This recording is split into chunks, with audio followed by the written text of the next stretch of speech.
there's so many startups. I know so many friends who have started startups and after a couple of months or a year, it's down in the drain.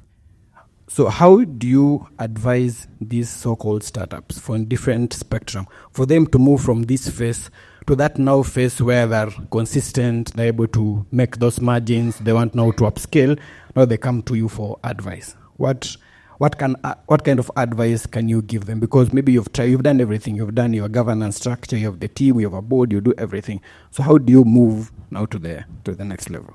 How do I advise startups to move to the next level?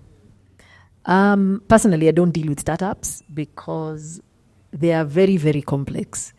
I tend to find, and especially with this whole, private equity that came in, and they age your investors, they'll throw money at you, and then they put a gun to your head and tell you to start. So you have somebody with a brilliant idea, but they have no business acumen.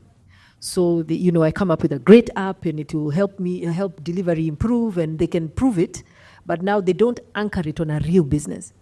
So within no time, they've burnt the cash, and they're out there. So for me, that's a whole masterclass.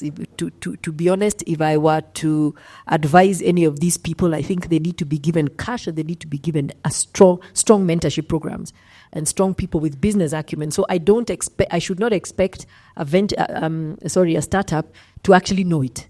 So let the startup do what they are doing and then put together an ecosystem around them. And I do know some that are doing that now. They put an ecosystem around. So you say you want to go to Nigeria, they'll put an ecosystem around you and help you go to Nigeria. So you do what you're supposed to do, which is to innovate and to continue, serving the customer.